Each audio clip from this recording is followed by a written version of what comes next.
네, 시장의 트렌드를 누구보다 빠르게 캐치하고 실전 매매 가능한 종목까지 발굴해내는 시간이죠. 정말 야심차게 새롭게 준비한 코너가 되겠습니다. 이가근의 근거 있는 투자 시간이고요. YS 파트너스 대표 이가근 대표님과 함께 이야기 나눠보겠습니다. 대표님 어서 오십시오.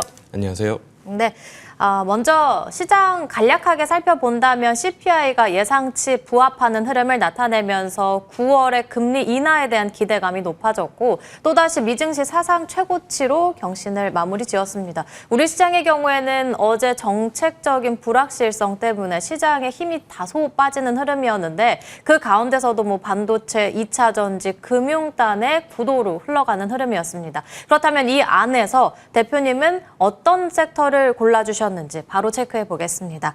대표님께서는 오늘의 픽으로 삼성전자의 이단 수주, 잠든 메모리를 깨울 수 있을까라고 골라주셨는데 이렇게 삼성전자라고 하면 먼저 대표님께서 지난 시간에 말씀해 주셨던 폴더블 폰의 선전이 있을 거고 테슬라 그리고 애플을 향한 대형 계약이 있음에 따라서 이 파운드리에 따른 입지 변화에 대해서도 설명을 해볼 수 있을 것 같고요. 또 마지막으로는 삼성전자의 적극적인 미국 투자에 따라서 관세 리스크 완화에 대한 기대감도 있을 건데 이렇게 반도체 관련해서는 이슈가 계속해서 선순환 돌고 있습니다. 과연 주가도 그런 흐름을 따라가 줄 수 있을까요?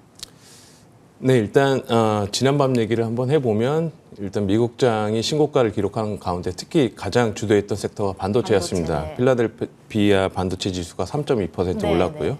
그리고 이제 전반적으로 지금 삼성전자는 메모리보다는 이제 최근 뉴스 플로우들은 비메모리 좀 많이 집중돼 있다라고 보시면 될 것 같습니다. 여기에 더불어 밤사이에 나온 뉴스 중에 이제 새로운 게 테슬라향 장비, 그러니까 지난번에 삼성전자가 수주받았던 그 테슬라향 물건을 생산하기 위한 장비를 올해 4분기부터 반입하기 시작했다.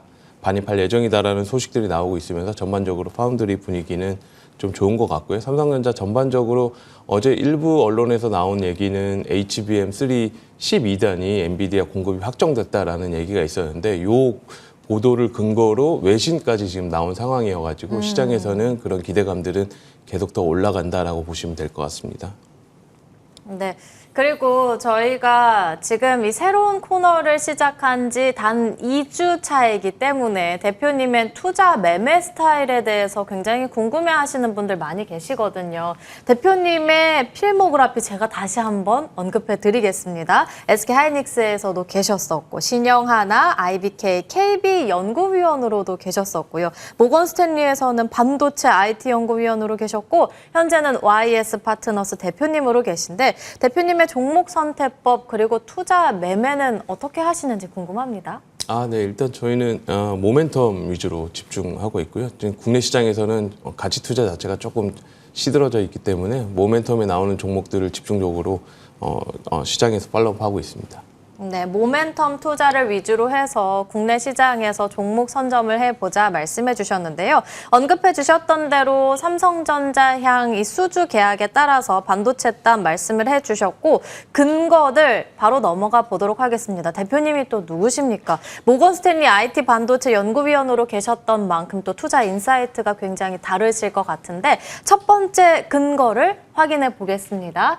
네, 대표님 뒤로 테슬라의 선택이라는 키워드가 붙게 됐습니다. 테슬라가 발주한 23조 원 규모의 차세대 반도체 칩 수주했다는 점이 주목받고 있는 건데 그렇다면 파운드리 고객사를 확보한 거니까 성장 궤도에 진입한다고 봐도 괜찮을까요? 네, 일단 2주 전에 그 삼성전자가 공식적으로 공시를 통해서 테슬라의 A6 칩 파운드리 계약을 2033년까지 총 23조 원에 달하는 규모를 공시를 했습니다. AI6 칩은 모두가 아시다시피 테슬라의 장기적인 그 핵심 품목에 대한 프로젝트라고 볼 수 있을 것 같고요. 이런 부분들은 향후 테슬라가 집중하고 있는 로보택시 이런 전반적인 데 들어가는 자율주행차의 핵심 칩이라고 볼 수 있을 것 같습니다. 삼성전자 실적 기준으로는 대략 2028년 이후로 연간 약 3, 4조 원 정도 매출을 기록할 것으로 보여지고요.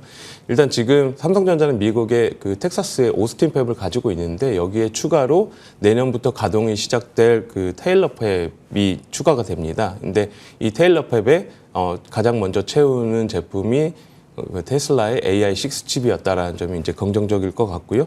아까 말씀드렸다시피 금액 자체는 크지 않지만 이 테슬라 지금 시장에서 가장 핫한 IT 기업인 테슬라가 삼성전자 파운드리에게 파운드리 계약을 줬다라는 점 자체가 시장 전체적으로 신뢰도를 올라가는 그 큰 역할을 할 수 있을 것으로 보여지고요.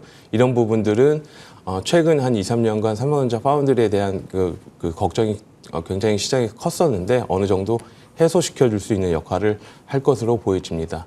아까 말씀드렸다시피 올해 4분기부터 장비 반입이 본격적으로 시작된다라고 봤을 때 생각보다 더 일찍 매출이 더 발생할 수도 있을 거라고 생각하고 있고요.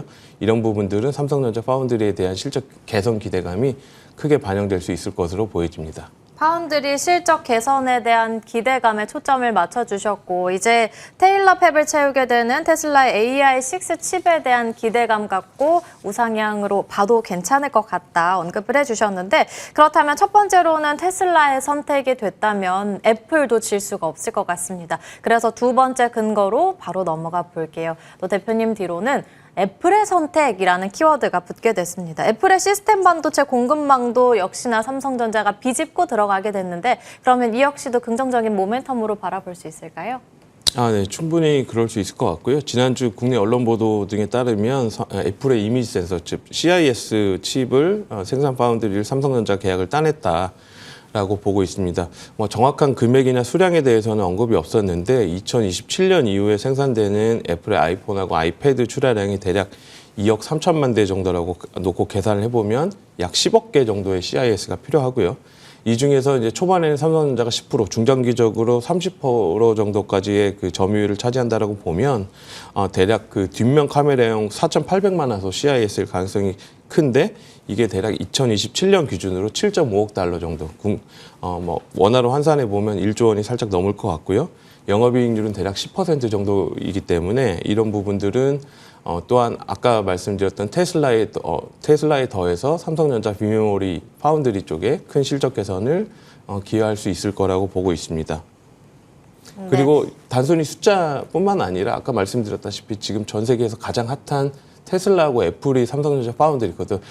테일러 신규 팹에 이제 주문을 줬다라는 점들은 나머지 그 삼성전자가 지금 컨택하고 있는 파운드리 그 잠재적인 수요 고객들에게 큰 도움이 되지 않을까라고 보고 있습니다. 네, 테일러 신규 팹으로 인해서 잠재적인 신규 고객사까지 확보했기 때문에 긍정적인 모멘텀으로 두 번째로는 애플의 선택을 골라주셨고요. 세 번째 근거로 넘어가 보겠습니다. 대표님께서는 무관세 청정 지역으로 골라주셨는데 파운드리가 항상 적자로 고민이었기 때문에 아무래도 이번에 트럼프 관세 최대 수혜가 삼성전자의 파운드리가 아닐까 싶은데 그렇다면 수주 따놓은 앞서 말씀해주신 애플 그리고 테슬라가 있기 때문에 추가 반등 기대해봐도 괜찮을까요?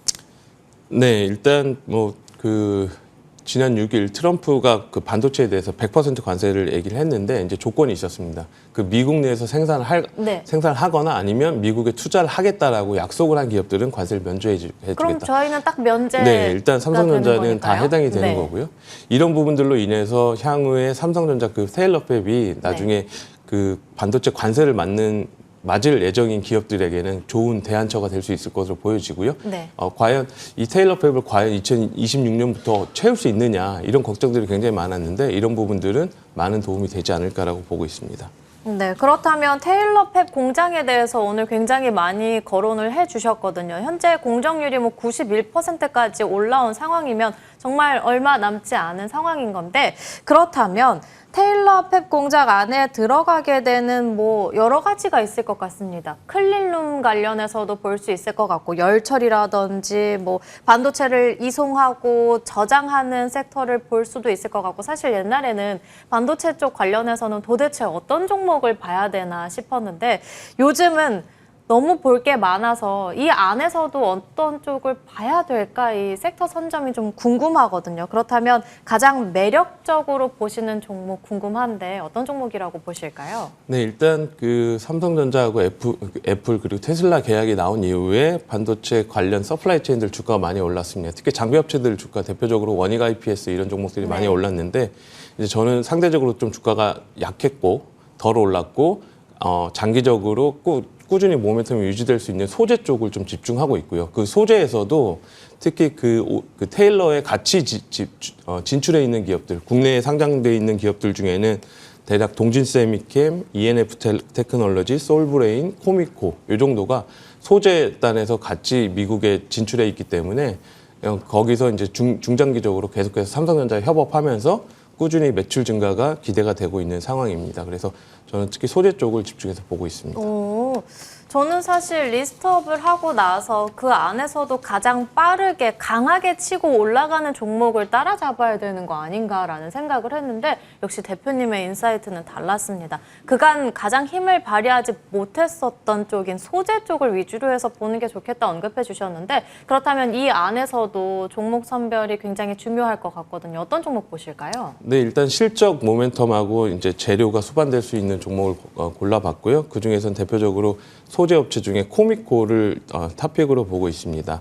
일단 테슬라 관련된 파운드리 공급 계약에 따른 그 테일러 팹 증설에 대한 부분들이 향후 코미코의 그 제품 공급이 이제 증가할 수 있을 것으로 보여지고요. 또 미국 힐스보로 법인을 통해서는 삼성전자랑 인텔에 함께 대응할 수 있는 부분들이 있습니다. 현재 그 풀 가동 기준으로 연간 캐파는 800억 수준인데 아직까지는 가동률이 40~50% 정도밖에 안 되거든요. 반대로 말하면 이 부분들이 꽉 채워진다라고 보면 미국 쪽에서 이쪽에 2배에 해당하는 그 실적 모멘텀이 나올 수 있을 것으로 보여지고 2025년뿐만 아니라 2026년에도 실적에 대한 상승 여력은 굉장히 클 것으로 보여집니다. 올해는 매출액 기준으로 5,800억, 영업이익은 1,100억 정도 예상이 되고 있고요. 내년에는 이제 큰 폭의 성장을 이루면서 6,500억에 영업이익은 대략 1,500억 정도 시장에서 보고 있습니다. 현재 주가가 PER 9배 선에서 지금 거래되고 있는데 보통 평균적으로 소재 업체들은 15배 내외에서 거래가 되고 있고 특히 이제 코미코 같은 경우에도 그렇게 본다라고 보면 약 중장기적으로 약 50% 정도의 업사이드를 기대해 볼 수 있다라고 보고 있습니다. 네, 오늘 공략주로는 실적과 재료가 있는 코미코 언급해 주셨는데 가격 전략은 어떻게 챙겨볼까요? 네, 일단 단기적으로 뭐 9만 원 이상까지 충분히 가능하다라고 보여지고 있고요. 아까 말씀드렸다시피 평균 PER 밴드가 14배에서 15배에서 형성했던 걸 감안하면 지금이 PER 10배 미만에서 거래되고 있거든요. 그런 부분들 감안했을 때는 대략 50% 정도 업사이드까지도 볼 수 있다라고 생각됩니다.